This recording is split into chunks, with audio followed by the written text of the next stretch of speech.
Call the meeting to order. Since y'all were already quiet, we might as well get started. So, with that, and then having called the meeting to order, this is a regularly scheduled Greer City Council meeting, scheduled and convened this evening, April 8th, 2014.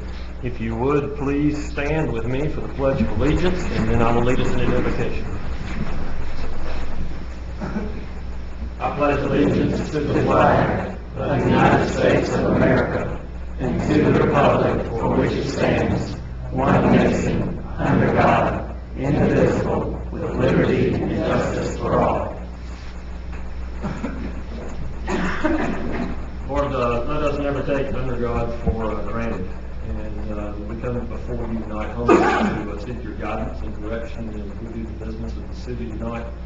We thank you for these that have turned aside to be here tonight for special occasions and interest in local government and the other things that concern this city. I pray that we might be a city that is transparent, yet visionary, and that we might serve the needs of our various citizens, considering the least of those among the greatest. And I pray that you'll direct us in these areas. Amen. Amen.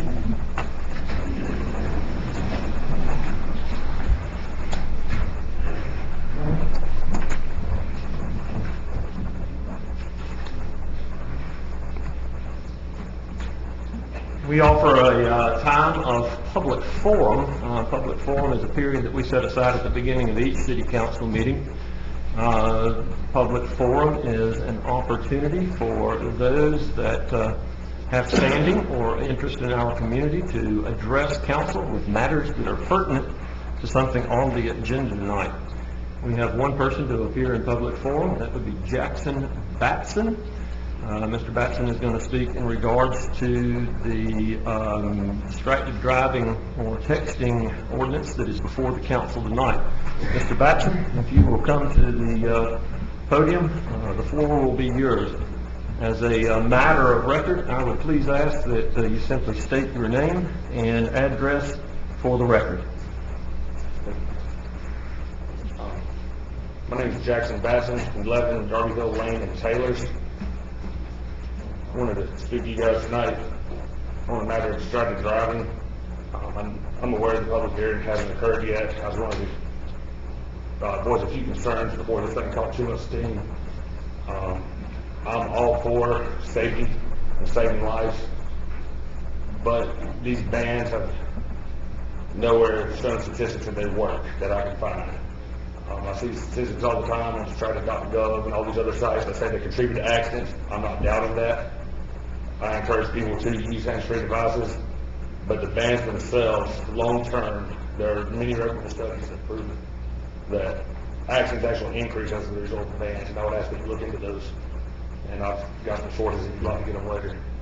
But what actually got me researching this and a couple other points I had here, initially when I thought that there was an exemption for first responders, I appreciate what they do, I respect what they do, but they of all people need to be focused. If the law is good enough for the common man, it should apply to everyone, I think.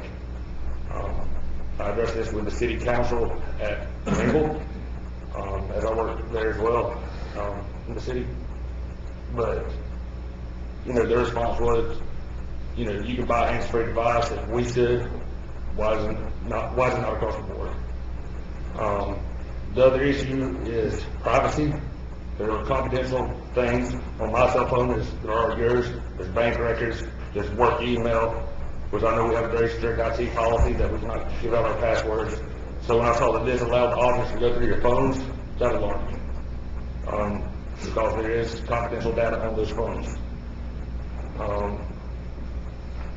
And then also there's financial impact to enforce them. There's financial impact to, post fines. The court cost was assuming we passed the decision. But, we have a lot of things going on, and this to me is a very minor thing in the scale of what we have to address in the big picture. On the flip side, what is the true motive? Revenue or is it safety? And I would like to see transparency on where the funds that are collected for this go. And then, last but not least, is just the enforcement. It's near impossible to enforce without violating privacy and things of that nature, spinning phone records or going through your phone at the site.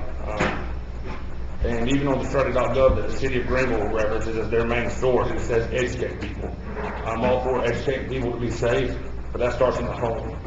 And there's a quote from Albert Einstein I love leaving with. It says, nothing is more destructive of the respect for the government and the law of the land than passing laws which cannot be enforced. So with that, I mean, there's just 4 or 5 little issues there that I see are just the beginning of some problems in the current ordinance as I've read the draft online. I would ask that you consider those and take them into consideration as you go forward with your readings.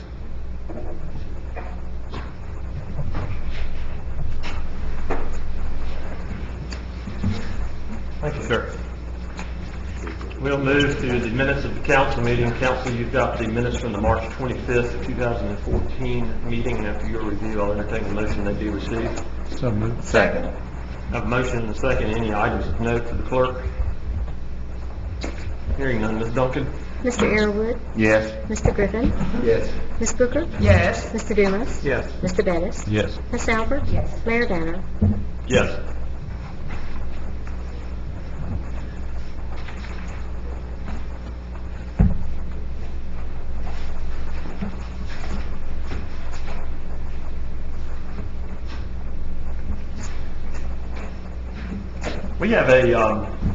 We have a rather unique opportunity tonight, and we want to pause during our regular meeting to take advantage of this and to make some special recognitions tonight.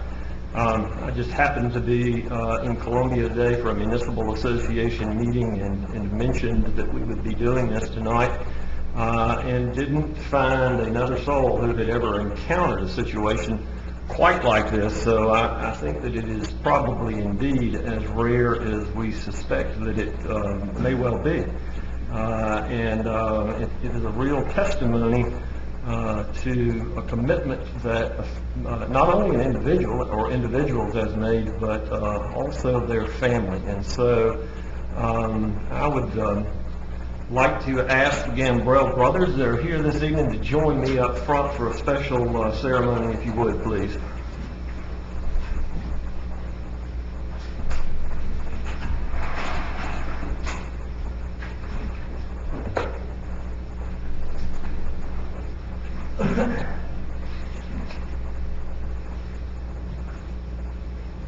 And you'll notice I've got 3 of these, and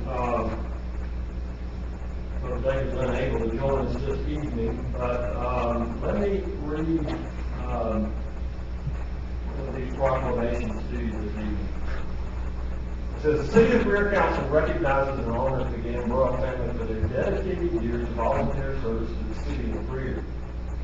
Whereas legendary NFL coach Chuck Noll once stated, mercenaries will always beat the draftees, but the volunteers will crush them both, because volunteers are motivated by their heart and mission, not money or fear. Whereas members of the Gambrell family have served as volunteers with the City of Greer Fire Department for more than 170 cumulative years. In fact, 1 minute and 35 seconds. Whereas athletics began with Ralph, Jack, and Steve Gambrell, who accounted for 80 combined years as department volunteers, and whereas Captain Danny Gambrell has contributed 40 years of service to the Greer Fire Department, and whereas volunteer fighter Gerald Gambrell has amassed 31 years of service with the City of Greer Fire Department, and volunteer David Gambrell has served for 25 years.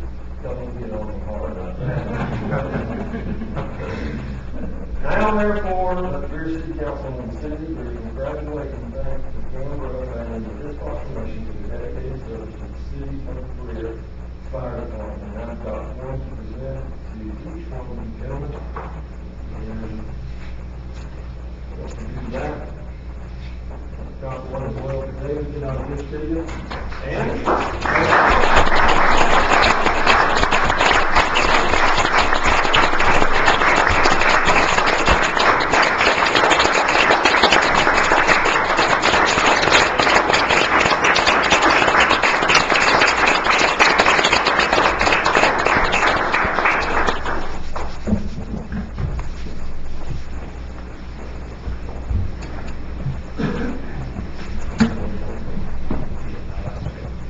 I'd like to thank the city of Greer for employing me for 31 years, and I thank God for looking after every one of us each day that we fight a fire, and it's tough times, guys, and sometimes you wonder if it's ever going to get better, but I don't think it is. But anyway, just keep your eyes on Jesus.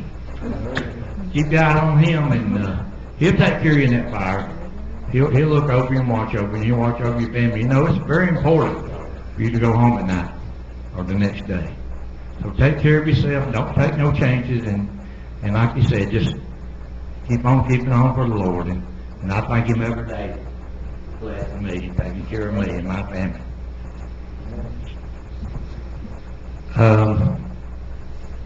I did have some things that I wanted to say, but I'll not say them. It's kind of tough.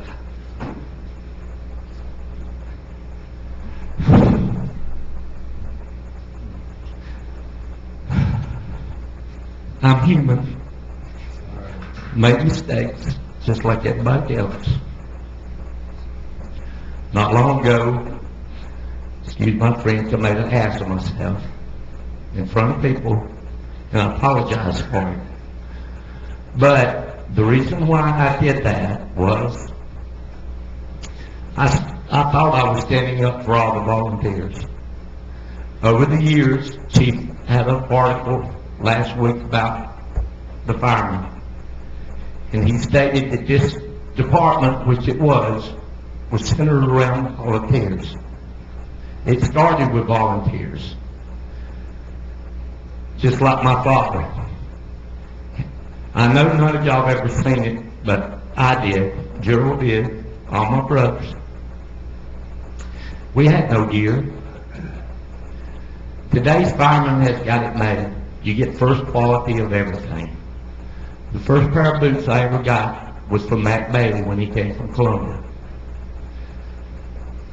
I used to work for Daniel.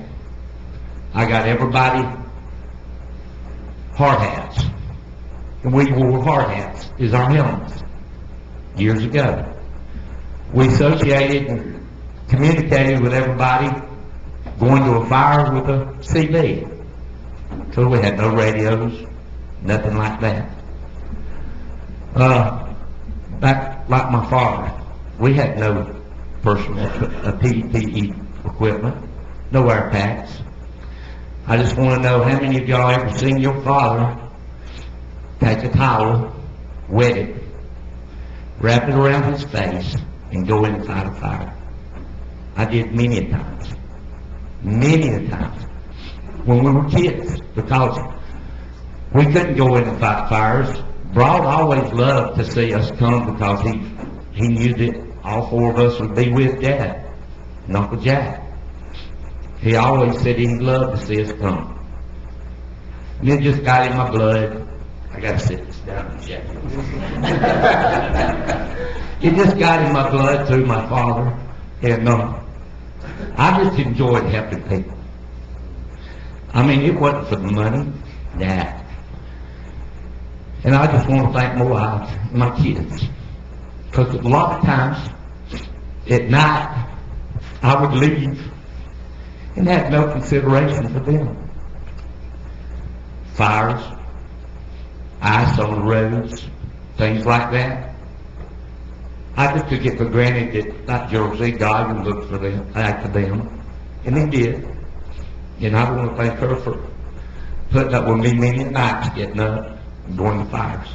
Did she tell you not to go? Yes, you would. I did. But I was like my dad. I didn't listen.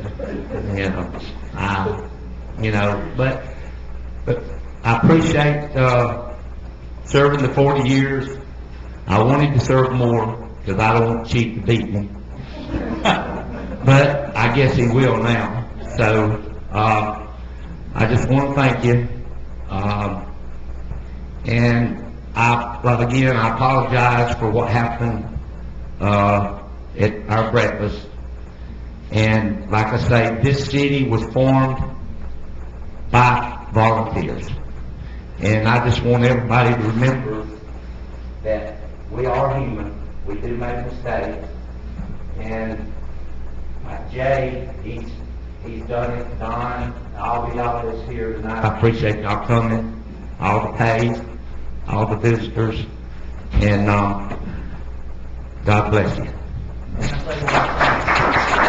just want to tell a story. When Davenport Junior High was burning, everybody knows the story about it. I wasn't a member of our volunteer. Daddy and Danny was. Danny was still at home with Daddy and Mama, I think. I won't believe that. But anyway, Mother knew that I was going to work at 7 o'clock in the morning. She knew I got up at 5:30 in the morning. And I got a phone call, I must have been about 5:30 or 6, somewhere around there. She says, Gerald, would you do me a favor? I said, yes, Mama, you know I'll do anything for you. She says, well, you run by Davenport Old High School. It's on fire.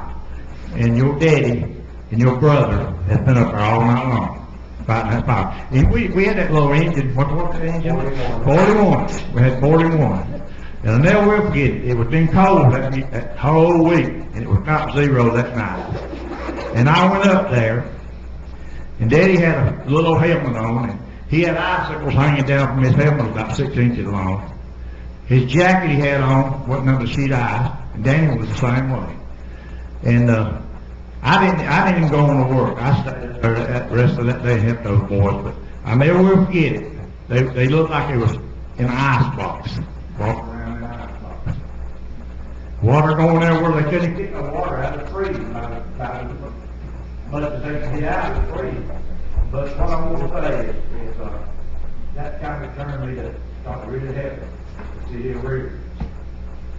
The city of Greer is important. It's an important place. You know, I was born and raised here. And I love my town. And I love my Greer. And I'm asking each and every one of y'all to take care of me. Thank you.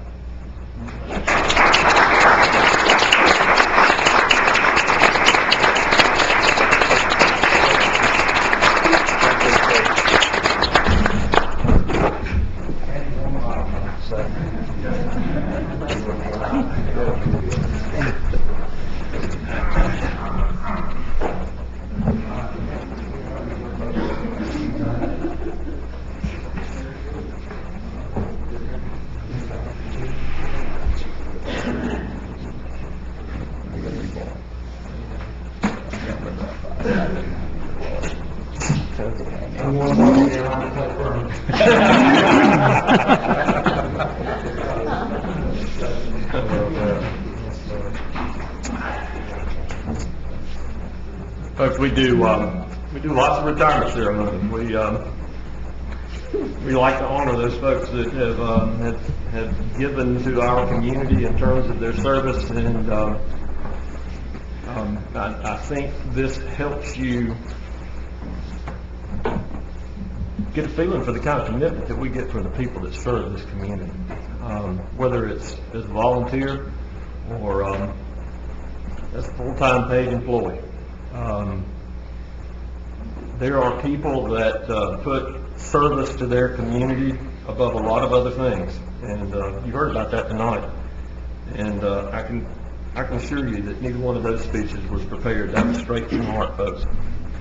And you know, we wouldn't want people that weren't passionate about what they did. And God bless them. God bless them. We're going to move on. We got a petitioner this evening, Maria Lynn. Maria has come to talk to council about allowing chickens inside the city limit. And so, Maria, the floor is going to be yours, ma'am. And if you would, please, if you'll just state your name and address as a matter of the record, the floor is yours. All right, and if I get nervous, I'm going to read it, okay? That's fine. My name is Maria Lynn. I reside at 107 Mimosa Drive, Greer. I'm standing before you this evening with the intent of changing the ordinance to have chickens in the city, to allow chickens in the city limits of Greer. I had called the city to ask if chickens were allowed in the city limits, and they said no. Later, a councilman called me and asked if I would like to address the council on changing that ordinance to allow chickens in the city. I have lived in the city limits of Greer within a 2-mile radius for 65 years and kind of like the Gambrels. I can remember as a child going to the theater downtown, the Grand Theater was beside Ponder's Ice Cream, to watch a movie where we received baby chicks.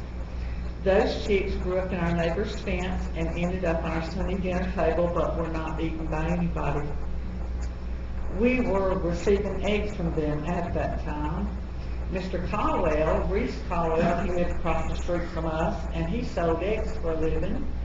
And he would bring these big trays of eggs out of his basement, so I assumed he had to have chickens there.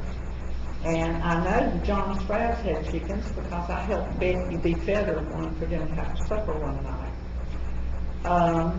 Chickens do not make much noise. They give us eggs to eat. They groom our yards by getting rid of weeds and bugs, and they entertain us. What other pet will do all of that for us? Chickens are endangered by more predators than the harm they inflict on the environment. Both Greenville and Spartanburg allow chickens in the city.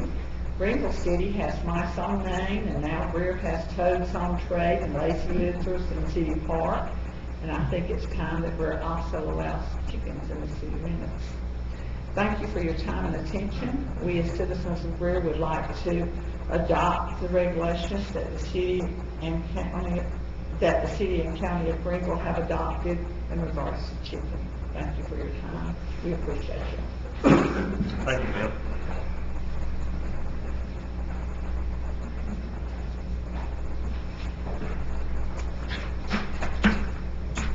With that, then, we'll move to the chief. Chief Harvey will come tonight and make a presentation in regards to some information about the Riverwood Farms fire of last week. As you're well aware, had a situation where it started as quite possibly a discarded cigarettes that turned into a brush fire that got serious very quickly. We've watched those types of situations happen on the news, California and Wyoming and other places, but it's not something that we typically had to deal with, and thought it might be good for us to hear an overview on this in terms of their response, which is timely and appropriate. And so, Chief, the floor is yours. Thank you, Mayor. Just a sort of a brief synopsis of the fire. It's probably, in most of our career, probably one of the biggest and hardest fires that we've had to deal with in my 37 years, and a lot of these other guys are there. As you can see, we received initial they get ready to get it run down.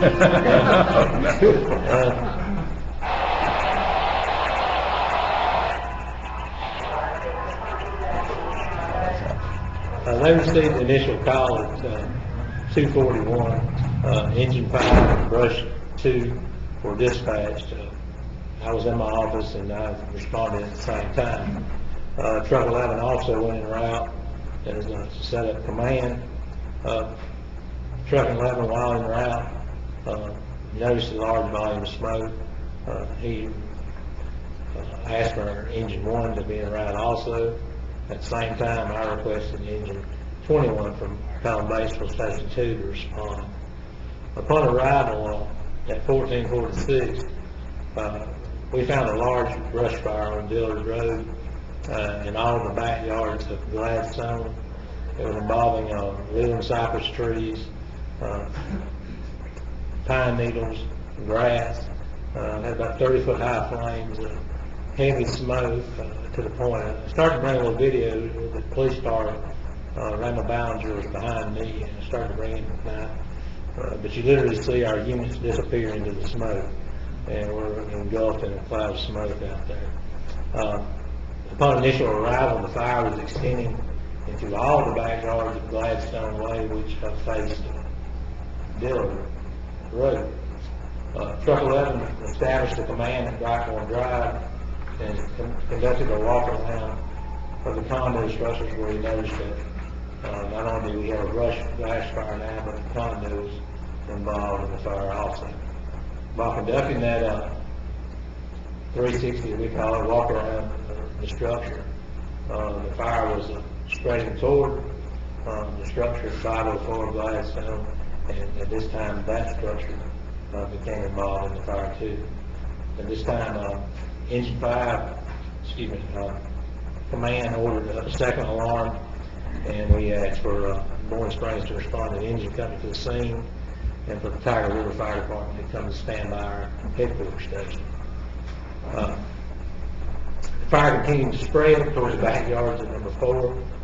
Number 6, calm water. I wish it had been some calm wind, but because of the fire, it continued to spread, and an additional third alarm was requested for another engine company from Pelham Basel, from Lake Cunningham, and for Taylor's to help address the exterior flame impact of these structures. The additional manpower and resources were utilized from the Maryland Spartanburg Jetport Fire Department, the White Hampton Fire Department, the Regional Fire Department, and Clear Springs Fire Department. Crews extinguished multiple fires at the following locations: 402, 404, 406, 500, 502, and 504 Gladstone Way. Number 2, number 4, number 6, Calm Water Court, and number 1, 3, 5, and 7 on Brightmore Drive. The number 504 Gladstone Way and the triplex, which housed the 3 condos, number 1, number 3, and number 5 Brightmore, were a total loss. A difficult decision had to be made, and it was basically, the decision was made that we were going to have to go defensive and basically write off these 2 structures to save multiple structures throughout the subdivision. A defensive attack was set up around those structures, and we immediately started detecting exposures, which are multiple exposures. Of the 13 structures that heated, there was 9 other structures that sustained moderate fire or heat and smoke damage. We had anything from numerous gas meters that had to be replaced, gas lines, windows, sockets melted. Thank goodness there were brick structures, and that actually contributed to not having more structure fires at the time. Most of the damage was to the yards, like I said, to the gas meters, the decks. The windows were cracked, and thank goodness for double pane windows too. Of the 13 structures that either was on fire or sustained damage due to the fire, they had an assessed value of $4,779,000. But the total loss was $1,761,200. We were able to determine yesterday the origin and cause of the fire. We determined that it did start along the roadway behind 306 Gladstone, and it was a cigarette. We actually found the cigarette back to the point where the filter was actually burnt. It was right there where the fire started, in the grass, and that's where the fire started, right at 306. At the time of the fire, I went back and researched the National Weather Service. The winds were 20 to 25 miles per hour. Humidity was 16%, and everything that was combustible was burnt. The pine needles, the landscaping design, they believe a lot. I was in it, their contract required pine needles. A lot of them, and there was pine needles all along that roadway. If you've been through there, the fencing is like spaghetti, is melted out there, the vinyl fencing and all that was in the area path of the fire. The fire was jumping and throwing off embers, and you literally, the impact of the fire that occurred at 2, 4, and 6 Calm Water actually were secondary fires that came across the grass, and then the wind pushed it, changed directions, it came back around and circled the houses, and this was a street over from where the initial 2 fires were. We were assisted by 9 different fire departments composed of a total of 80 personnel. The Greer PD, These guys were awesome. They actually assisted us. We were very fortunate. They hadn't been there, Randall Bounder, Jeff Smith, and some of the other guys hadn't been there initially on the scene. Not only would we have had a fire in Riverwood Farms, but St. James Place would have been taken off. But there were several small fires that were starting from the embers that were blowing across the roadways and, of course, throughout Riverwood Farm subdivision too. The police department took fire extinguishers and quickly got on there until other fire agencies got on the scene to assist us. And we also had the Birmingham County Sheriff's Department on this block, Gilded Road, and we had 2 EMS units and a supervisor that were conducting the rehab out there. Because nobody got hurt or anything, we just had to take some breaks and check the ground time and water and drinks and stuff like that. The crew that was on, we actually had a full shift that day. We had 10 personnel, and of course our administrative staff came and responded and assisted the command that day. Myself, Scott Keeley, Carl Howell, everybody were out there assisting them too. This is the crew that was on that day. They did an awesome job, and along with the support that we got from working with our surrounding departments and those agreements and the partnerships and the leaving the egos at home, realizing that we're here for a common cause. Nobody was there to Monday morning quarterback. They were there to help, and we were able to contain this fire. While it seemed like a large amount of damage in it is, we're just fortunate that this fire had occurred 2, 3 o'clock in the morning. We would have loss of lives. We'd have more damage. And it scares me to death thinking about the way it happened at that time of morning. Questions? Chief, I'd like to say, one, publicly, I've said to you and to Captain of the ship, Barry Davis, that great job. When it was going on, I was talking to folks that I knew, and they were kind of giving me updates on it. Just good job. And then the second thing, I've always said, and I've said to the council, that our city fire department can, no matter what the emergency is, how large or how small, we can handle it. So good job. Thank you. And I would definitely echo the same sentiments. I think you all did an excellent job. Thank you. I talked to a few people out there. They said it was excellent. So.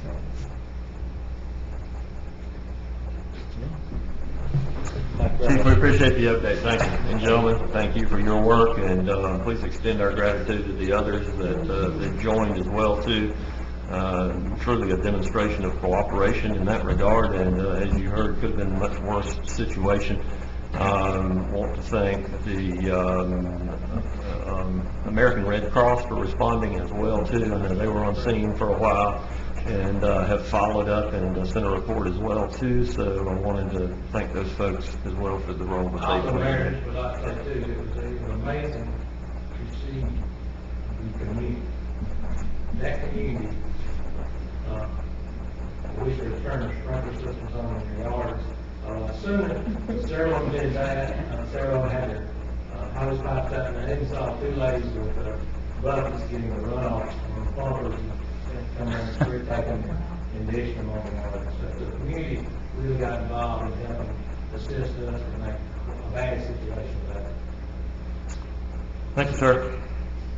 We'll move on then with presentations. We've got one this evening in regards to the Greenville Citizens Road Advisory Commission. Reno Deaton, who served on that commission along with Ms. Donna Smith from Greer, who will join him, will give us an update on the work of the commission and where that stands at present.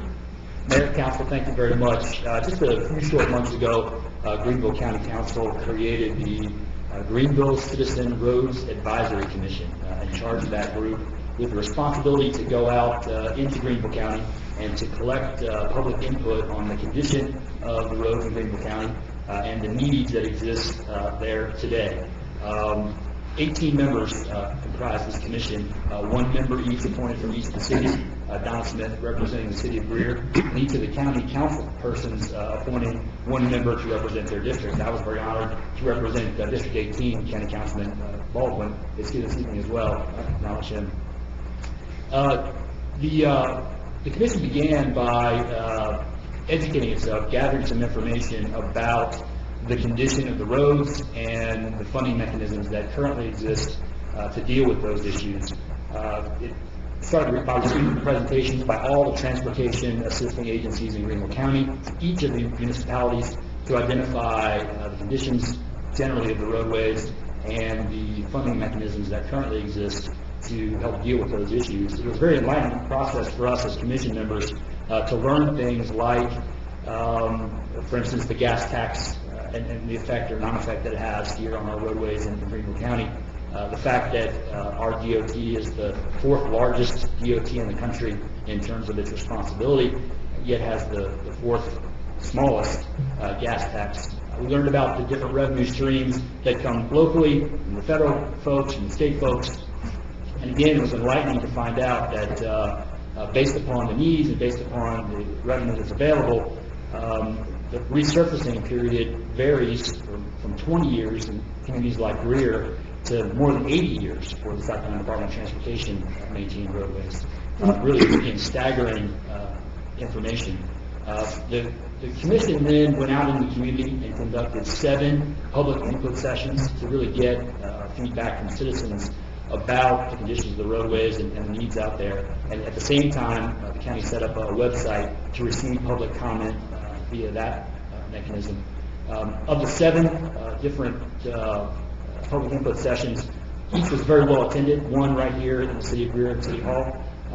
More than 600 comments gleaned from the public, more than 800 surveys received electronically via the website, and great comments from the community in each of the areas of the county, but really emphasizing the needs that exist literally all over the county. Needs to get to school, needs to get to work, needs to get to public transportation, needs to just be able to get around safely and soundly. And really, it was a great opportunity to receive those comments, but really also to distill those compared to the information that the professionals had gathered, those folks from the municipalities and transportation agencies, that there was a lot of mesh, that where folks had identified problems, in fact, the professionals had identified problems and already began to sort of look at and crystallize those in terms of cost and need and how those might be repaired. Taking all of those comments from the public into account, the commission then got back together again and decided on a methodology to put together this list that the county council had requested. And the commission agreed that it would divide itself into 4 subcommittees: a road improvement subcommittee, a pedestrian amenities and sidewalk subcommittee, a bridges subcommittee, and a resurfacing subcommittee, so that each group could then look apples to apples and look at the projects in each of those categories and create a prioritized list for the entire county in each of those 4 categories. Each group was tasked to design its own methodology for how to appropriately prioritize those projects, and each group came up with a unique but really impressive methodology for how to prioritize. I served on the Road Improvements Committee. Our committee used a combination of the public comments gathered at each of the 7 public input sessions, those online comments that were submitted, as well as the professional created information that came from groups like GPATs, the municipalities, to create a list of prioritized road improvement projects that would look at a number of years. I'm pleased to report that with respect to those road improvement projects, the Greer community is well served in terms of potential new projects to be completed as a result of this effort. Roads that were identified in prioritized order for road improvement here in the Greer community included Brushy Creek Road between Buncombe and Main Street. It included Hammett Ridge Road between South Super and Buncombe Road, North Highway 101 between Highway 290 and Milford Church Road, Brushy Creek Road between South Buncombe and Old Spartanburg Road, Milford Church Road between 290 and Highway 101, and Highway 290 between Highway 101 and Highway 253.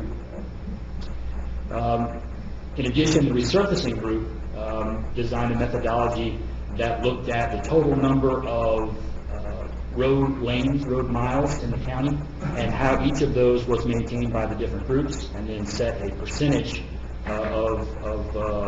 based upon percentage of maintenance, a percentage of potential funding based upon road paving cycles. So if you look at a multiple year road paving cycle, in each cycle, they divided the total amount that might be available amongst the different agencies, organizations, based upon their responsibility. The responsibilities were, Greenville County had 42.4% of the roads, South Carolina Department of Transportation 36.7%, City of Greenville 13.7%, Greer 2.5%, Malden 2%, Simpsonville 1.8%, City of Travelers Rest 0.4%, and City of Fountain Inn 0.2%. And the resurfacing subcommittee then designed a repaving list year by year, taking the total that might be available each year and dividing it based upon those percentages. So year one, Greer would have 2%, year two, 2%, 2%, continuing to the end of the cycle. John, I shared the pedestrian amenities and sidewalks committee. I'll let her talk about those projects. Thank you, I appreciate that. First of all, thank you for appointing me to serve. And second, let me tell you that it was a learning process. A learning process that I thought I knew a lot about our county, since I travel roads every day, and I went to places that look like a third world country. To have the leadership that we've had with the vision that we've had, we've lost one component of that big puzzle, and that's the infrastructure. When we started doing the pedestrian and amenities, I was honored to serve as their chair, and we looked at multiple things. We had 301 comments, the people that attended our meetings, and then we had 608 comments that we used. We took the 608 comments, we took all the municipalities' needs, we took the 888 online surveys that were submitted, and we started putting those together and trying to collate those and to see where the needs really were and what we should do. Then we took what's called the safety route. It's a survey and a bunch of data that was done several years ago for Greenville County, and it was the safe roads. When we started combining all of those with the safe roads data, it was like putting the puzzle together, and the picture was very clear. We saw a huge need for sidewalks around the schools. Now, I'm not talking about sidewalks that go nowhere. I'm talking about sidewalks with connectivity that go to routes and trails so kids can walk to school, so parents can walk with them if they'd like and get some of the traffic off the roads. A couple of examples was Montague. When there's not a school session going on, you have 125 cars on the road. When school's in, you have 500 during the rush hours. So you start thinking about that and multiplying that between our schools. It was huge. We heard not only from the municipalities, but from the Greenville County school system. And they came to us and asked us for sidewalks. And I asked them how they built $1 billion worth of schools and forgot to put sidewalks in. And they commented that that was just not part of the plan. So once we put our plan together and saw what the need was, we do agree that there need to be sidewalks. We researched the fact that Greenville County schools can only build or contribute in funds to things that are built on their property. So after we put our plan together, which I'll share with you, then we also made a recommendation. We recommended that there be a new classification submitted that would have schools go through a regulatory process just like any building permit, and that there'd be a planning session because we believe that needs to happen for the sidewalks. We also recommend that the sidewalks for the schools be built on the campus of Greenville County Schools, and they become our partner in paying for those sidewalks. We believe the committee as a whole unanimously, and then as a large group as we brought our presentation back, was unanimously agreed upon. If we can do something now, I'm not sure that we can ever catch up. I had the opportunity, and I apologize for coming at the last minute, but I was in Columbia all day today as well. Sorry I missed you, Mayor. But I didn't think I'd get back in time. And down there we were talking with people about our roads here and about what they put in what's come out of the House budget for our roads and where they're going and what's happening and what can we all do together and other issues that's so important to all of us. And you know, I'm amazed that everybody feels the same way and nobody's done anything. So, you know, I'm trying to figure out now, if we all believe this is right and we have this need, why do we not have the strength of leadership for someone to step forward and make it right? And I think we may have that opportunity. Let me share with you some of the things that came forward that affect our city. And I will say this, everything that was submitted from the city of Greer is in the plan, every project. And Reno and I worked very hard, was gracefully endorsed by all the other members to make sure that we were taken care of. Subaru Road, Hammett Road, the Gibbs Shows Road, which our children are having to walk on Hammett Road in the ditches from Riverside Middle School, and they do if you go down there during school. The cars are backed up all the way down the road, the kids are in the ditches, walking to and from school. Safety, and I will go back to say that our committee came up with 3 goals. Safety first, health second, and economic development third. And that's how we based our criteria. Gibbs Shows, which is from the back entrance of Riverside School to past Woodland Elementary School and across Subaru Road. South Buncombe Road, which is Brushy Creek to Wade Hampton. Jones Street to Buncombe, that goes Buncombe Road, Jones Avenue. Henderson Gap Road, Memorial Drive Extension, which is trying to Chandler. Highland Drive, that's Caldwell to Memorial Drive Extension, Brushy Creek Road from Main Street to Park, and Middleton Way, which is Poinsett to Wade Hampton. I will tell you that we went to the meetings, we held the meetings, we listened, we learned, we studied the problems, and we submitted a plan that I believe will work. And you know, now I think it's up to us to let the voters decide our future. And I hope you will take a stand as a city council. And I thank you for your time. Mayor and Council, the full report is available on the Greenville County website. That we may even be working on some links there locally. I'm assuming the Chamber of Commerce, the Development Corporation, other groups will link to the report to make it available. And just as Donna has indicated, every area in Greenville County is well represented in this report. The Commission took great pains to make sure that this is a plan that's equitable, that every area is represented, that needs are represented across the county, and that we do a great job addressing safety, traffic congestion, interconnectivity, and those issues. But certainly, we can't deny that the Greer Community District 18 is very well represented in terms of the projects that are in this plan. And again, we were just very honored to represent this community, District 18 City of Greer in that regard. Thank you. Thank you. And we appreciate Joe Baldwin, our county council representative, joining us. Thank you, Joe, and appreciate all the work that you do. Council, with your permission, I'm going to rearrange the order of our agenda just a bit. If you will move to the last page of the agenda, we'll take item E, which is the first and final reading of resolution number 6, 2014. All this information is fresh on our mind, and I know we've got a number of folks in the audience who have come for that particular item. They're welcome to stay after this if they'd like, but we'll go ahead and address this issue. Let me, if I may, read from the report that you have just heard Ms. Smith and Mr. Deaton talk about. Every district, every municipality in our county has its documented share of deteriorating roads, aging and dangerous bridges, traffic congestion, and unsafe conditions. The scope of comments and the information available on the current condition of our roads underscored to the Commission that the current means for maintenance of our road system is woefully inadequate.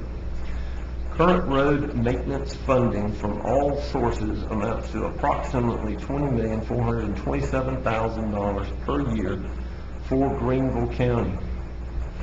At this rate, it would take the county 21 to 45 years to complete resurfacing in the municipal areas, and would take 83 years for SCDOT to do the same. The Commission found that routine maintenance is being forfeited to perform emergency repairs, unsafe bridges are being closed instead of replaced, and the overall quality is on a defective decline.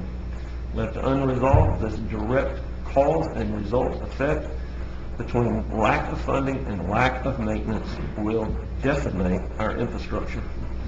This council is committed to the principles of economic development, and providing a safe and reliable infrastructure for our community. Certainly one of the core functions, and we hear that every year around election time, one of the core functions of government is to make sure that our infrastructure meets the needs of our community. And as you have heard us say in the past, we have been very proactive in those efforts. Tonight I bring before you a resolution. It's resolution number 6-2014.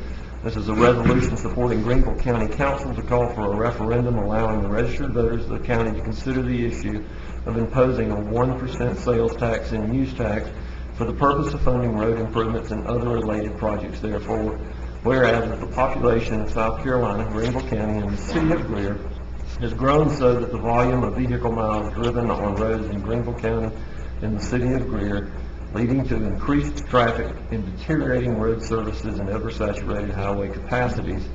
Whereas the cost of maintaining and building roads have exceeded the annual federal and state appropriations over a number of years, and citizens have expressed a desire to explore options to provide additional funding for the improvement of road infrastructure serving Greenville County and the city of Greer. Whereas Greenville County Council on November 5th, 2013 unanimously passed resolution number 1486 creating the Greenville Citizens Roads Advisory Commission to consider proposals and receive citizen and community input regarding potential road improvements and related projects within the incorporated as well as unincorporated areas of Greenville County.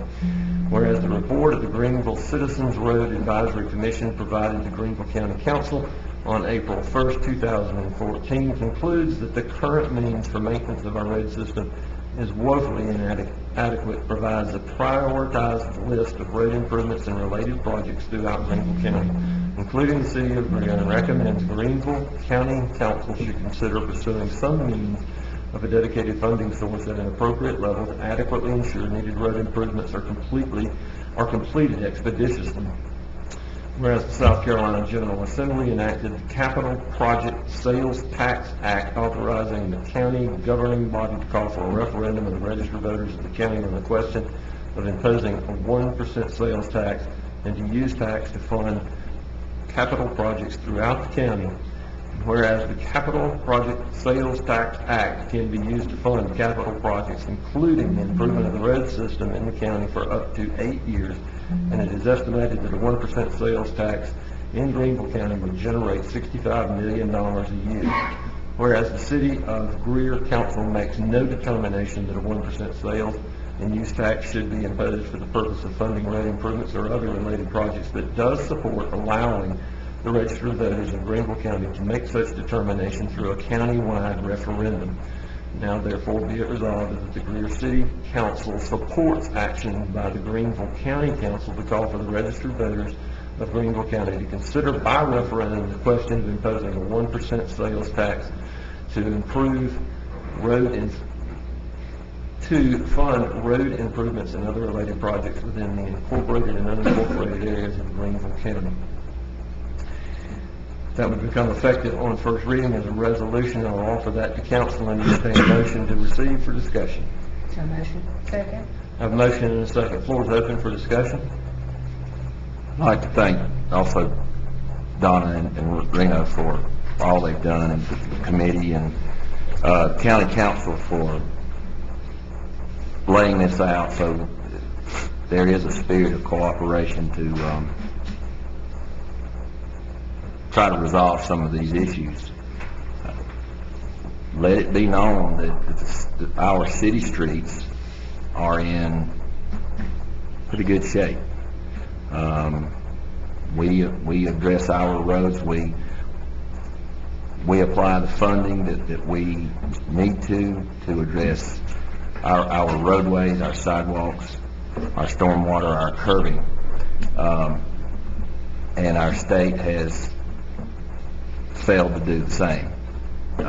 Recently I sent an email to our governor. She has not responded, asking why she's not behind any kind of road improvement. You know, our claim to fame, and Reno mentioned it, is we have one of the largest departments of transportation, some of the highest miles of paved state road in the United States. I don't like it that it's come to this point that we are taking we are going to have to take someone else's problem and fix it because it directly affects us. And I think this is the way that we are going to have to address it. So I support this resolution that the county allow it to be placed on the ballot for the voters to vote on. The council doesn't need our approval to do this, do it? No. And it's interesting, I mean, did they request this? Is that where this originates? I think it comes as an acknowledgement that it's an important issue to us, and that, to Jay's point, we appreciate the council recognizing that a referendum is the most appropriate way to settle this, and our support is to encourage not only Greenville County Council, but others to look into this matter in terms of the impact that it could have on us, and so that voters can be informed about the decision they're making and then vote appropriately. Well, I would support a resolution to try and discover why we're not getting the correct service from the state for our dollar. I'm not sure I trust Greenville County to do much of anything anymore. I would appreciate such a resolution when it came to recreation at the appropriate time to support what they did. I just don't believe that it takes another penny of our tax dollars to accomplish what should already be done with what we're contributing now. I think it's poor management in the state, and that's where you need to investigate, and that's where you need to find out why we're not getting what we're supposed to be getting already for our tax dollars. If you give them another penny, what you're doing is saying, that's okay, y'all keep doing what you're doing. We don't care where you're spending that money. We're going to do our own thing, but y'all go ahead and keep robbing us with what you're taking now. I agree that our Department of Transportation, that the state needs to, that's the whole mechanism they have in place for repairing and repaving state roads needs to be looked at, from funding to management to all of that. Well, why don't we have a resolution saying that? Because you don't have no leadership. And that's why the roads is in the shape they're in now. You don't have no leadership. And then we got leadership that's such, we'll go back to horse and buggy days when we all ride on dirt roads and everybody will stand around and say, what happened? What happened was nobody ever put any pressure on anybody to do like you said, to do what was right, to find out what you're doing with the money. And I really believe that we've got to a point that you've got two separate issues, that we can't wait. This is not money that's going back to the state. This will be... In effect, it is. The state's going to collect it and give us back part of it. Did you realize that? We're going to have to pay the state to collect this tax. So they get a cut, in other words. No, I did not. That's the truth. It is. They're the mechanism that will collect it, and they'll rebate it back to us, but they get to keep part of it. All right, our debate is in regards to the resolution tonight, which is to support a referendum. The particulars are up to the councilman and the county council and others. Our debate is whether or not to support the resolution as it was presented tonight. Others?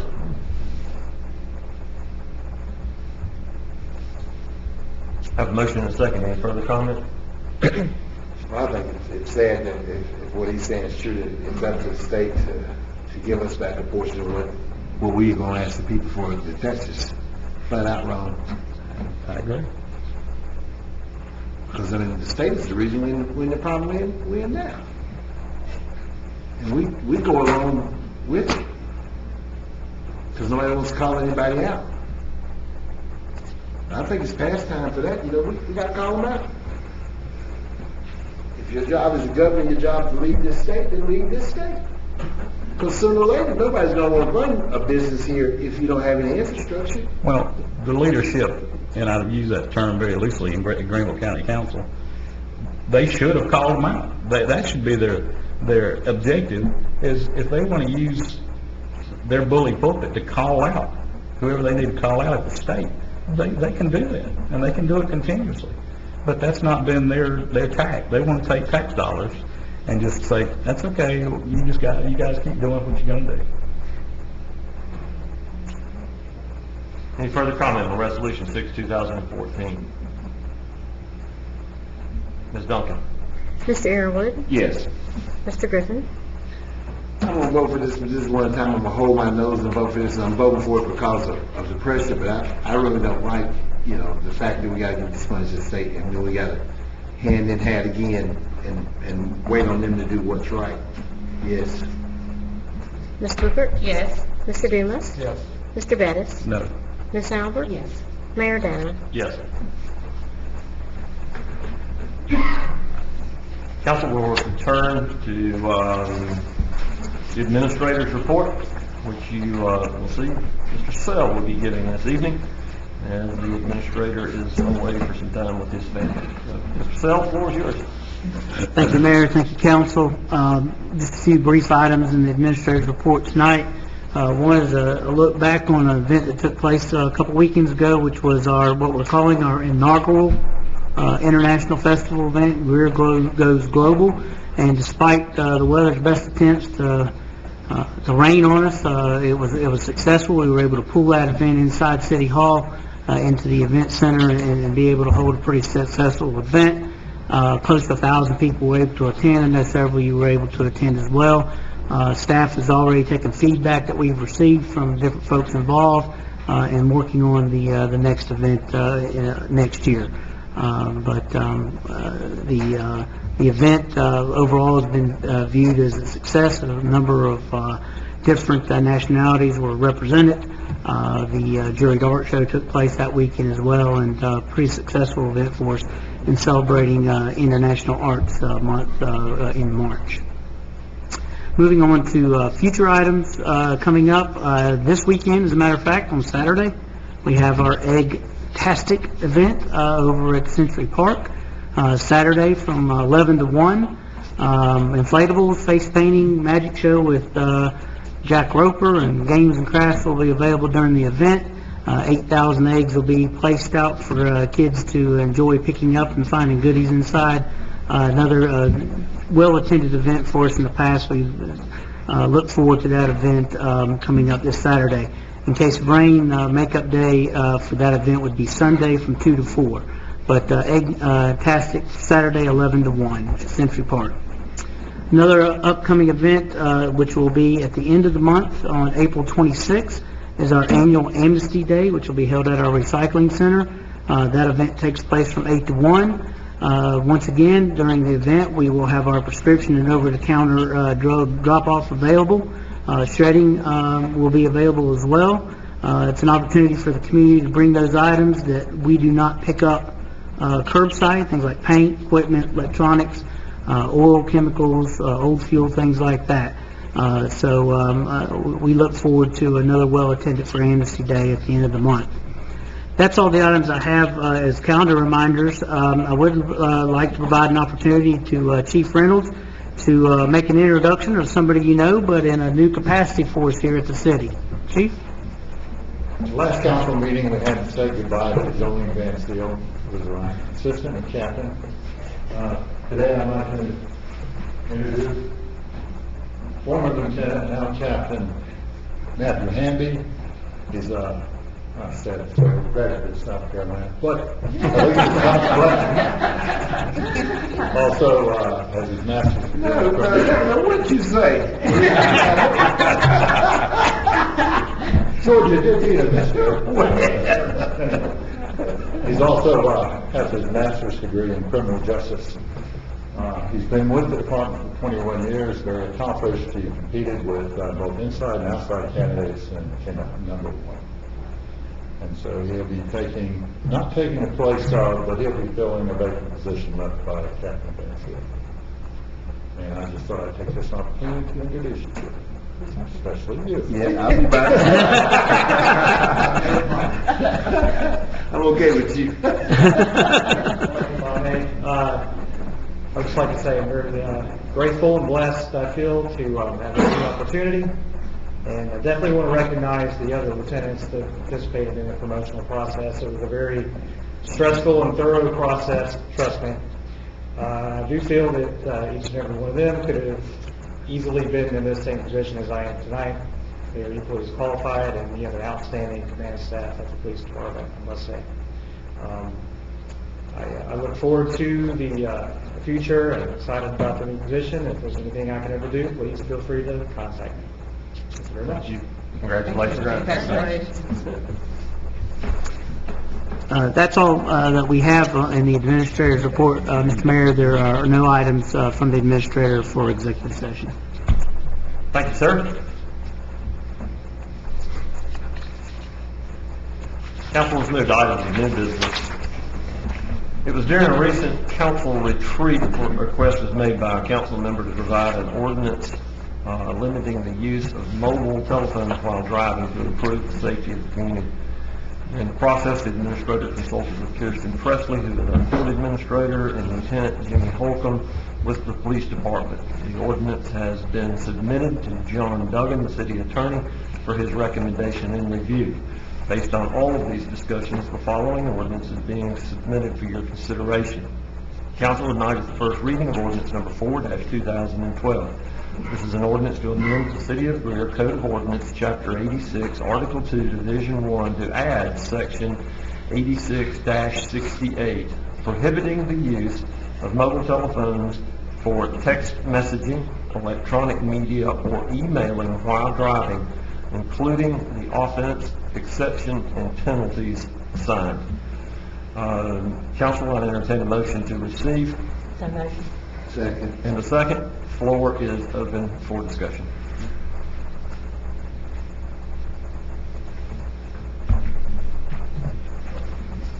Seems to me education is the key here. I don't know if we've ever done any educating. I would ask Chief, have we ever dedicated any funds or any manpower or resources to education of sorts? Quite a bit.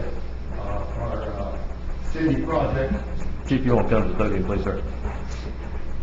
the city mobile that we use and travel around the different schools, we share with Lyman and Duncan, has been out to the different schools. In fact, today during junior leadership, we demonstrated that to the kids, show them how to distract the they're driving. We have another program called Alive at 25. It's quite extensive. It's normally given on the weekends.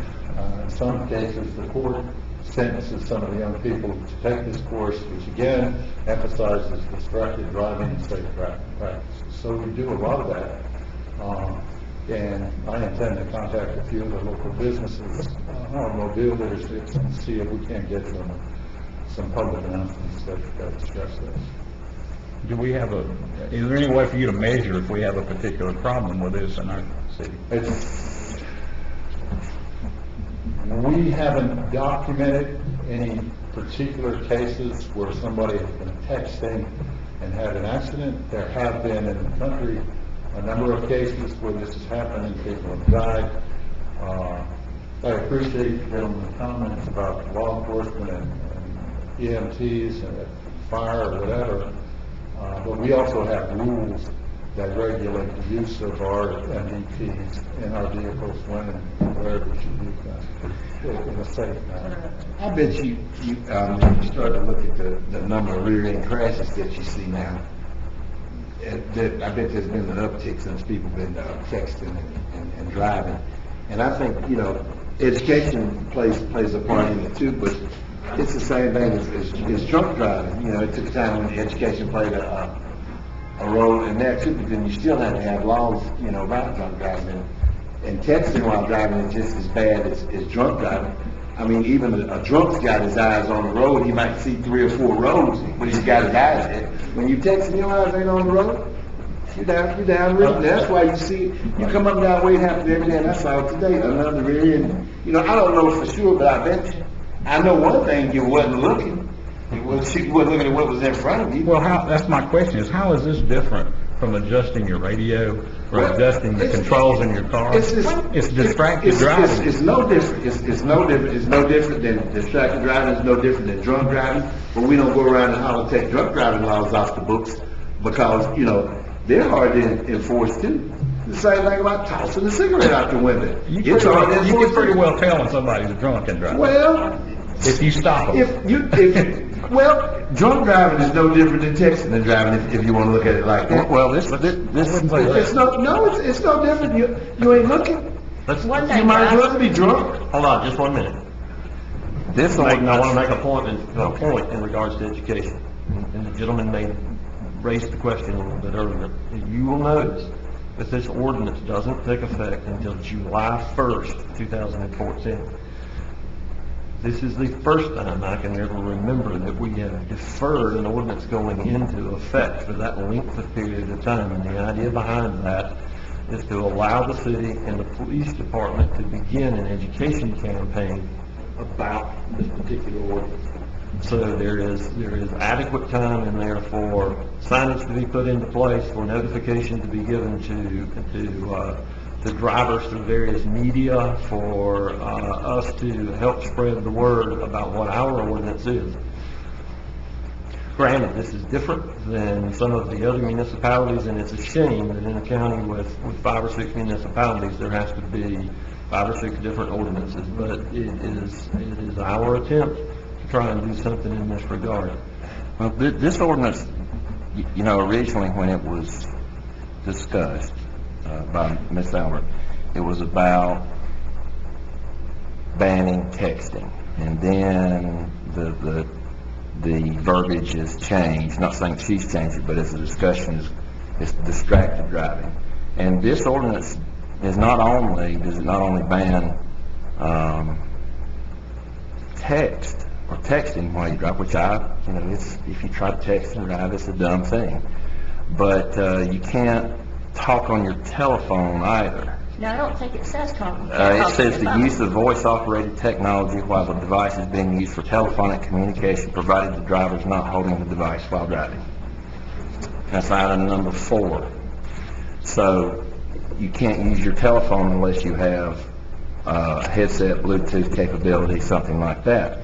Now, the way a lot of built-in communication, Bluetooth communication works in a radio, you have to look and you turn your knobs and you look up the people you want to call, and you're looking right down at your radio. You're not looking at the cell phone. I mean, I guess my point is this, and I made it to you privately, that we have laws that already prevent driving recklessly, and that's reckless driving. In order for, I would imagine that a police officer is not going to be looking in everybody's car trying to get somebody for texting. I would hope that they would be looking for vehicles driving recklessly, no matter what the driver's doing behind that steering wheel. I have never seen any statistics that show that the leading cause or a leading cause of crashes or deaths is texting. However, you did and you did bring statistics in our meeting that said the probability of an individual to have a crash while texting or being distracted goes way up. I agree with that.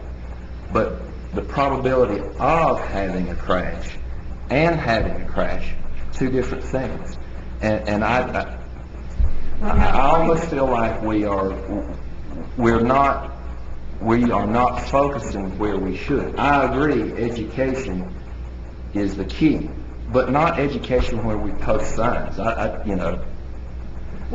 think what we need to do is if we and let's be honest, this is not for more mature or older adults. Well, this is the focus to the teenagers, because that's the ones who are doing this. Well, you do find that older adults are also doing it. Well, let me, because I believe the Chief can verify this, that a large number of our collisions, if you look nationwide, involve younger drivers up to, who is our Well, most of the fatalities are drunk drivers and other distractions. And other distractions. But what age group? That's the age group I'm asking. If we give an opportunity, I can provide that information. Okay, well, we should have had that, because, I mean, we just, Well, now, on national we do, average, and I'd like to see that by second reading on facts. But, you know, I would much rather see, instead of, if the police department is gonna spend time going to car dealerships, and if we're gonna spend tax dollars in printing signs and sending mailers out, why don't we use those dollars for a true driving school for teenagers? Because how many times do we They hear... have driving schools at schools. At your high schools. No, not like I'm referring to, okay? What they're doing is they're teaching them how to pass a test for the South Carolina Department of Transportation. They're also teaching them behind the wheel. Yeah, exactly, but they do not teach them how to drive out of a hydroplaning vehicle. They don't teach them how to actually run off the shoulder of the road and properly come back on. How many times do we hear of head-on collisions who not only kill the driver, but the people in the opposite lane where they've overcorrected and come back across and crashed? How many times do we hear about deaths where automobiles are driving down the road, they hit water, they hydroplane, they're out of control, they don't know what to do, and you know, they kill themselves and other folks. I just think that we are... I think that texting has become a growing thing. And when I look up at newsday.com, there's an article that tells that is estimated more than 3,000 annual teen deaths nationwide from texting and 300,000 injuries. Now, we're talking about statewide. Now, in this state, there's 300,000... I'm saying nationwide, okay. Yeah, so excuse me for that, but nationwide. Okay. And that was a study that came out of New Hyde Park and researchers, and I did look, and it was a Virginia Tech Transportation. They are the ones that calculated that at texting, you're 23 times more likely to have it crash. Dialing, goes way down to 2.8. Talking or listening, 1.3. Reaching for a device, 1.4. Now, I also read, and it came to my attention, that when you're texting, you're using 3 items. You're using your visual, you're using manual, and you're using mental. Now, when you're reaching for something, you may be using manual, but you're still looking with your eyes on the road. But with texting, you've got 3 things that are involved while you're trying to drive that vehicle. And that's right, too. And you tell me, since we being honest, that you ain't never seen nobody texting when you're driving around. I have, and I've seen people doing their hair, I've seen people putting on makeup, I've seen reading books. Well, I mean, are we going to have ordinance just for that? When they're texting and that, you telling me too that you ain't seen them cross the center line? No, I haven't. Well, I'm seeing them to the point where I blow the horn. Get back in your lane, buddy. And I'm not, you know they on that phone and they my point is, I'm not saying that does not happen. But what I'm saying that we would be better served if we do. I think like the... I mean, well, first of all, you know, you gave a statistic that it's you're 1% more likely to have a crash when you're using a cell phone. But we're banning the use of cell phones. You know, but when you look at the and here we go. volume of texting, it's a great deal more. I mean, 23% versus 1%. But one of the things that study does not say is how many crashes are caused by texting. It just says you're more likely to. Okay, but look how many people texting affects. Okay, and this was brought up in a meeting we had the other day. Your seatbelts were made, and the seatbelts protect you, and you know, and the other people that are in your car. Texting, if you're texting, you're affecting not only yourself, the people in your car, the people beside you, the people in front of you, or anybody that may be to the other side of you, or anybody walking down the street. I agree. So texting, you know, has become listen, I'm not,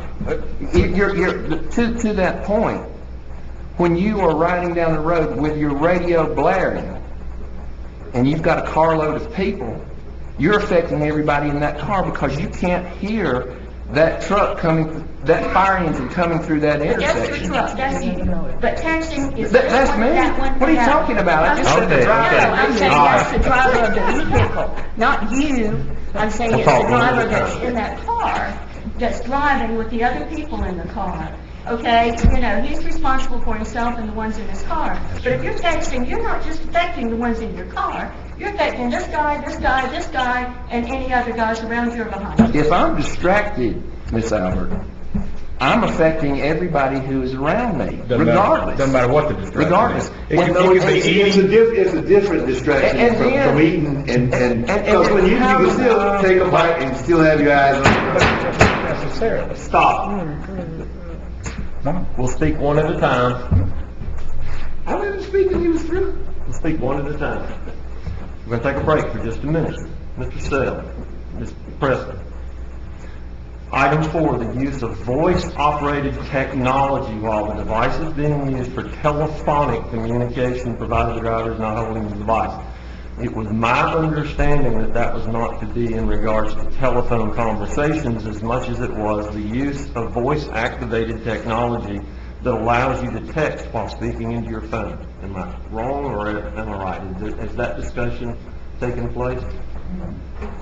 Mr. Mayor, I think that your recollection is on point in that regard. I think that the way that that is worded in the use of the phrase telephonic communication implies using the telephone for voice communications, where I think the intent of number 4 was supposed to be or should be in regards to feedback that we received from Ms. Albert about what she wanted to see in this ordinance, that it would apply to the use of that technology in regards to texting, because you can use voice-operated controls in regards to texting. I think that that in that regard, that there may be some room, if you want to maintain the spirit, that would probably need to be modified. So Council, this is first reading, it will come before us, second reading, and we'll have a public hearing before that. Before we go any further, for those that have not had an opportunity to speak, would you like an opportunity? I would. I'd like to address, the last portion that he's talking about there with voice-operated technology. I think that's something that's the exception and not the rule. I think not a lot of people have the availability of that, or they have the availability of it. They haven't utilized it yet or can't afford it at this point. So this is kind of a technological update that we're asking consumers to make by changing this ordinance. Chief, I wanted to ask you a quick question about the challenges with enforcement. Is this going to be? It's got to be something. When I heard some of the texting was, how are you going to see it? And believe me, it's not that hard. The people that are texting are doing it very difficult. I drove down the street and I could, must have been a dozen people on the way home that had their phones out and they were dying for texting. We're not allowed now, but understand this, I can't take your phone and look at it. The only way I can find out if you're texting, if we're specific to texting, is to ask you. If you refuse to tell me, there's nothing I can do, because I can't take your phone from you. And that's why the wording was added, that you That's the word. It says ask consent. you request consent to take the phone, which I really have issues with, taking somebody's phone from them in the No, car. the courts have already worked on that. We can't go into somebody's phone. So if you can't go into anybody's phone, why do we even want to ask them if to look at your phone? Because they can give us consent, just like any search warrant. I don't need a search warrant if you give me consent to search your house, your car, or yourself. Well, the thing is, if you make it as an ordinance and there's a law, the majority of people will follow the law. Now, you ain't gonna never have 100% where people follow, you have 100% of people following the law now. But that still doesn't stop you from creating, DWIs and all, and DUIs and all the rest of them, because people don't obey the law, but the majority of people will follow the law. So here's what will happen, the people that aren't following this law, if it's passed, they'll pull them. They'll ask them if they can see if you've been texting, and they'll say no. They'll be cited for reckless driving, which we can already do. Not necessarily. If they're driving recklessly, you're not going to cite them for reckless driving. Combination, right, but if they're just using their phone and they refuse to, and they're not driving around, then It's why? not everybody that's, Well, the reason. No harm, no foul. Well, the reason you have the law is because, the reason that we're even talking about it now is because it has become a problem. Well, I like laws that you can say no to. Well, no, they got laws that you can say no to. The gentleman that tossed a cigarette out the other day said no to the law, it's against the law to toss a cigarette out. I mean, Didn't I can stop say him no from- to him. Well, I mean, I'm saying it didn't stop him from tossing the cigarette out of the car or walking or wherever he tossed it from. It's against the law to toss it, it didn't stop him from doing it. I understand It that. didn't stop him, and look what happened when he did it, you know what I'm saying? But still, that doesn't say that you say, well, because you can't catch him, we don't have an ordinance that says you can't do it. Littering. Ms. Booker? Littering. Ms. Booker, would you like to address council? My main concern was about the consent issue. How is it really gonna negate us stopping somebody from using their phone if they don't give you consent? What are you gonna do about it? That was my. if that's the only charge you have, Mr. Bettis, there's sometimes other charges that go with that, then you have no choice but to let them go on. But it's my understanding if you visually If you see them them do it, do it, then you don't need it. then you don't need consent. So the only people that would be affected would be those that are visually texting in your presence driving down the road. The issue here is going to be, the way this is written, is that they put the telephonics, I believe, in there, because if I see you dialing your phone, I don't know if you're texting or you're trying to call somebody on the phone. If you get so specific that you say, I'm texting, how am I going to tell? That's why the general clause, I assume that's why that's in there. Also, so- and Chief, you can correct me if I'm wrong on this, but in regards to probable cause, that is also if, let's say there's an accident, there's a witness, and they say, I saw him texting. It gives an opportunity, the officer didn't witness it, but they could ask the driver of the car, can I look at your phone? Of course, he can say no. But that's after the fact. That's after the fact, And sure. this really wouldn't, then you have reckless driving because they were using a cell phone. This would not have done, this does nothing. But my question is this, you say you have to, the officer has to witness someone texting. Correct. Now, what is the definition of texting? Because that's the question I'm gonna have my lawyer Using the ask phone you. to send a text message. Okay, but let's say this, I'm riding down the road, I've got my phone right here. Am I texting? Am I texting? If I'm riding down the road and my phone is right here in my hand, am I texting? Can you Not text that with I one can hand tell. or you need two? I'd have to view that. I just said that the reason I think they put using the phone. No, I understand that, but I'm trying to get some things clear in my head as to how this would even be enforced.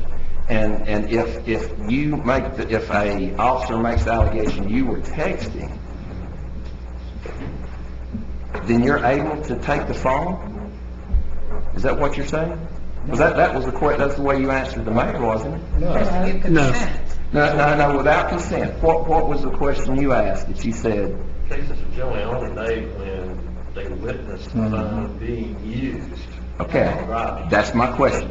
If you see someone texting, you pull them over, do you have the right without a warrant to take that phone? It says that they may request Okay. consent. Well, he doesn't No, have, I understand that. he doesn't have to take the phone at that particular time. Let's say that person you witness some texting and they cause an accident. You mean to tell me that when that thing goes to court that you can't get his phone records? Through a search warrant.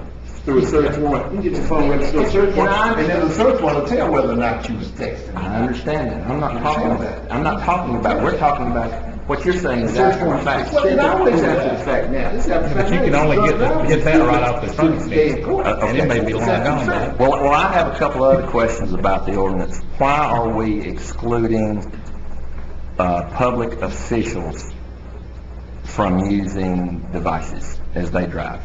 That was brought up by me, and it's not really excluding them from texting. They have special equipment in their vehicles, right? That they, yeah. And there are regulations governing them not using and texting. The police department has policy on texting, But there is no law governing that. Yeah. There is the police department has their own regulations, and that's fine. But it is not texting, but it's looking at a computer screen with a keyboard, and correct me if I'm wrong, you get information that comes up while that officer's in route. And so he's going to look over there and read. Is that correct? In some cases, yes. Okay. Why are we excluding them? Why do we exclude public officials? But see, we have like garbage collection agencies. They carry monitors in their trucks to do certain things, different locations, and we have them coming through our city. I don't know if our hauler does the same thing, so they can plug in a destination that says there is other debris to be picked up. There's a difference between somebody in a garbage truck doing 25 or 30 miles an hour, or in that a instance, they would policeman not doing be in the performance of covered his by that official exception. duties, as opposed to Tom, Dick, or Harry, or Jane driving down the road. Why would that be his 55, 60 official miles an duties hour. and it wouldn't be my official Right. duties? What?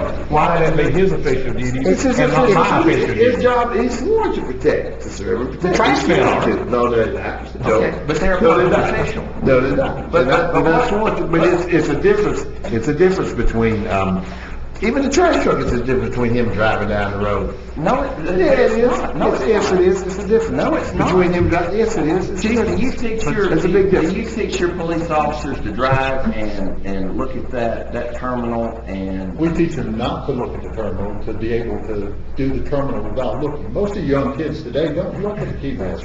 They're over here. So is that like on a cell phone too? Huh? Is that like on a cell phone? We aren't allowed to use the cell I mean, phone. they don't look at a cell phone too? Huh? When they text? I don't know. Yes, they do. I don't know. How many hands, when you see a young person or an old person texting, how many hands are they using? Are they using one? I mean, they're holding the phone? I saw one and texting? driving with her knee and texting with two hands. She was driving the car with her knee and she was texting like that. I've left that. I'm wanting to know why we are exempting public officials. Because they aren't trained to do anything any It's differently in than the I performance, am. yes, they are. It's in the performance. Why? They're Okay, trained just differently than you are. And they're trained differently than most teenagers, they're trained differently than most housewives, and most other city residents. And that is my point. Why don't we train instead of doing this? Which Well, we're gonna do this and we're gonna We have train you. classes. We won't. We have classes that already told you that, you know. No, we don't. The Live at 25, it's brought up, is it not, and discussed? Chief, how many times at Live at 25 do we put individuals in cars and teach them how to drive through flooded, or teach them how to drive through a hydroplane, run off the edge of the road, pull them back? We don't teach that. Okay. Because of liability. Well, if we That's go my by, point. That's my if we point. go by your point, then why don't we take drunk driving off? And train. And Why you don't we know take that off? that's That's the not- same you thing. know that's not a good argument. No, Okay. why it's not? All right, I do have one Same concrete argument you question use. about the wording. Okay. It's the same argument. Counsel? I do have one question about the wording, if we can get a clarification. Under Division 1 generally, that's section 8668, where it says unlawful use of mobile telephone for text messaging or electronic media. What is electronic media defining? How do you define that there? Some people have screens in the front of your car that you use for navigation. They put CDs in there, and I've seen this, and they'll watch a movie while they're driving down the street. No, but it says use of a mobile telephone for text messaging or electronic media. Does that mean emailing, or what does that mean? Yeah. Emailing, surfing the web, Surfing. pulling up directions for Okay. getting to a restaurant, things of that nature. It's using the device in that regard. So That's the intent of that. we try to increase traffic to our downtown restaurants by having links so that they can pull up on their mobile device where they are and where that restaurant is, but then we won't pull them over as they drive through our streets. We would recommend you maybe pull over park when you or pull stop that up. if they do that. Yeah. Yeah, okay. Pull over. You know, I Pull would, up safely, so that you don't endanger somebody else's family. I It's wouldn't- okay if you want to endanger yourself, but you don't have the right to cross the center line and kill somebody else's family. I know it. Now, one other statistic states that the minimum time it takes to text is 4 to 6 seconds, and different ones said 4, some said 5 to 6. And if you're going at the rate, this is statistics, not mine, if you're traveling at the rate of 55 miles an hour, that's like driving the length of a football field blindfolded. And if some people take longer than 5 to 6 seconds, you know, as age goes on, you get a little bit slower. No, it's not like driving blindfolded. There's Yeah, that's just what the statistics and research has shown, Jay. Chief says it's blindfolded? Does the statistics say that It it's like said it would blindfolded? be like driving the length of a football field blindfolded. All right, any questions of the chief while he's at the podium? I did have one more question. I know that these bans have been implemented in different cities and different, they use different formulas that, you know, come up with this. Has it proven effective anywhere? I mean, is there any way to track? I don't think it's been out there long enough, and I don't think anybody's done any studies at this point in time to determine the effectiveness of these bans. My concern is that there's so many cities that have so many different regulations. You're traveling from one city to another, if the state doesn't come up with some common standard for everybody, it's confusing. It's like having different laws for everybody within the same state. Well, they issue the licenses. I think they should be responsible for Yeah, coming up with an overarching policy, a blanket policy for the state, and it does make it very confusing for drivers. And Kirsten, I'd like to ask you from the teeth perspective of this. I mean, is $100 going to be enough to warrant people actually stopping this behavior if this does go into effect? Well, it's going to be 100 plus cost and assessments. Under a city ordinance, that's going to be 260, So it's going to be a little more than just 100. 100 is your fine, and there's 107.5% that the state adds on. Plus, there's a $5 law enforcement, South Carolina Criminal Justice Academy fee, a $25 law enforcement funding fee, and a $25 criminal conviction surcharge. So it'll actually be 260.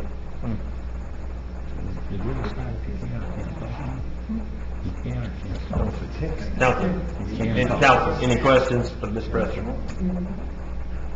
Thank you. Thank you both.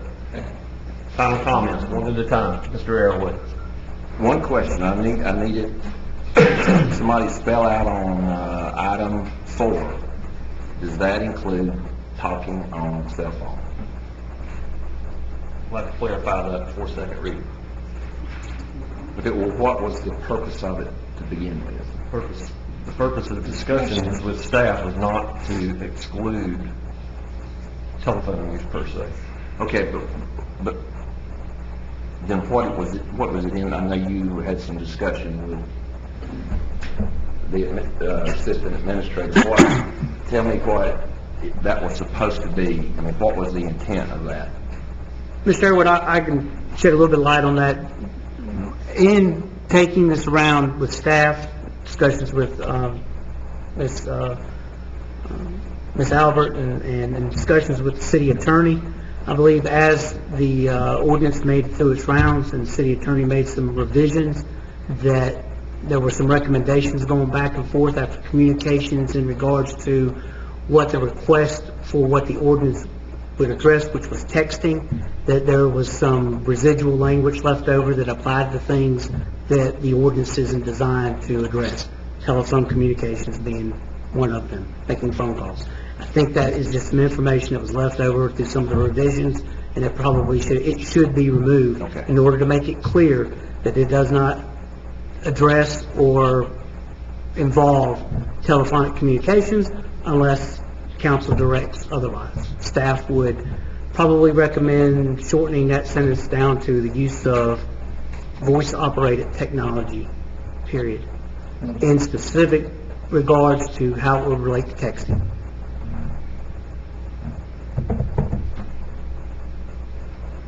Mr. Griffin? I think the reason we're having this discussion is because the state doesn't pass a uniform law that covers all counties and all cities. And the other reason we're having this discussion is because we're having problems with people texting and driving, you know, and I think that that's dangerous. And I think it's no different than drunk driving. I'll say again, we're not here trying to take drunk driving off the books because it's hard to enforce, and I think that this is an ordinance whose time has come. Ms. Wilker? I definitely agree that we should have something in place that allows us to some type of way monitor or protect our citizens with the use of mobile phones. I'm as guilty as anyone else from texting. No one can say they haven't texted and had some type of incident that would occur or the possibility of something. I definitely think the exception for number 4 needs to be adjusted to better suit our community. I would agree. I mean, I think texting and driving is an issue, and I've almost had several collisions with other vehicles with distracted drivers, and clearly the phone was in their hand. I do struggle with 4 here as far as the verbiage. I mean, I don't know that it's unsafe to hold a phone in your hand and talk on it. Now, if you're using your mental capacity to think about what you're typing and you're distracted, you are traveling a great distance and do have the ability to harm someone. I kind of agree with Councilman Airwood too about just the confusion around Section 2 with the law enforcement portion that's been added here, and I don't know if I can go along with it as it's written right now. I'd like to see some things change, and I'd like to know a little bit more about what this actually represents. I think as it's written now, there's not enough clarity in this. Mr. Bettis? Well, just to clarify, when I asked about education, I didn't mean educating after the fact that this is going to be policy now. I meant educating before we did anything like this. There's no reason we couldn't put up signage telling people not to drive while texting or text while driving now. That's just one of a litany of things that distract you. I mean, I thought about it the other day, everything from putting in my 8-track tape to, there's just all kind of things that distract you, You don't have to worry about him. You gotta worry about banging on that 8-track. There's just a huge list of things that distract you, and eating is probably one of the most distracting things to people driving a car. When are you going to bring that resolution or that ordinance? That's what I look forward to. Ms. Allen? Well, I just think my main purpose is to save some lives and avoid some accidents. From the statistics that I've read, with the loss of teenage lives, and I know Mr. Airwood, has brought it up several times regarding his acquaintance that had a teenager that was killed in an accident while texting, and that's here locally within, I don't know whether it's Greer or where, but within South Carolina. So it does greatly affect so many of us in one way or the other, and I feel like to avoid the texting, it's saving lives and saving accidents. And it can also be used sort of as an educational. Several of the cities that I spoke with, they consider it an educational process too. And as Mr. Griffin had mentioned, that I feel, I could be wrong, but I feel that at least 95% of the people try to obey the laws. And I think with having a law in place, then it will deter a lot of people, hopefully the teenagers and any other adults that do use the phone while texting, at least with the law in place, that it will deter the people from texting, and they'll think about it twice before they do it. Council, we have first reading of ordinance number 4-2014. It comes without amendment on its first reading. I think staff has a much clearer vision of what may need to be amended or recommended for change before second reading. First reading of ordinance 4-2014 as presented. Mr. Mayor, point of order on that. If it is the direction of council for us to make those amendments as recommended, we can do that. No, only that they suggest what could be put in place so if there are amendments to be made at second reading that can be made. No. If we are voting right now on the amendment as written and presented. Ms. Duncan? Mr. Airwood? No. Mr. Griffin? Yes. Ms. Booker? Yes. Mr. Dumas? No. Mr. Bettis? No. Ms. Albert? Yes. Mayor Danner? Yes. Council, we have, second item this evening is first reading of annexation ordinance 5-2014, an ordinance to provide for the annexation of property owned by Raymond Perez and Clara Valencia located at 719 Epsom School Road by 100% petition and to establish a zoning classification of R12 for said property. Mr. Pace? Thank you, Mayor, Council. In regards to the annexation and zoning request for 719 Epsom School Road, zoning classification will be recommended to Planning Commission as R12 single family. It does contain a single family dwelling. It is 0.69 of an acre, 0.6 of an acre. And the purpose of this annexation is to allow the occupants there to connect to Greer CPW sewer system due to a septic system failure that occurred on the property and was unable to be repaired primarily due to drain fillage and needing that connection. Planning Commission will conduct a public hearing on April 21st in regards to this. By show of hands, is the owner of the property or a representative of the owner of the property with us this evening? Record indication no one indicated so. Entertain a motion to receive. So moved. Second. Have a motion and a second. Further discussion or questions of Mr. Pace? Ms. Duncan? Mr. Arrowood? Yes. Mr. Griffin? Yes. Ms. Booker? Yes. Mr. Dumas? Yes. Mr. Bettis? Yes. Ms. Albert? Yes. Mayor Danner? Yes. First reading of annexation ordinance 6-2014, an ordinance to provide for the annexation of property owned by Donald and Denise Dillard located on Good Shoals Road by 100% petition and to establish a zoning classification of DRD, which is the Design Review District for said property. Mr. Pace? Again, Mayor and Council, you're very familiar with the Greystone cottages as they're being constructed there on Dillard Road. This would be phase 4 of that project, pretty much completing that. This piece of property, the 8 acres here that we're looking at, will tie back into Gibb Shoals Road as well as Dillard Road, and will tie into the existing other phases of Greystone cottages, and would be for the purpose to construct 34 detached single-family dwellings in this area. By show of hands, is the owner of the property or representative of the owner of the property with us? Would you like to address council, sir?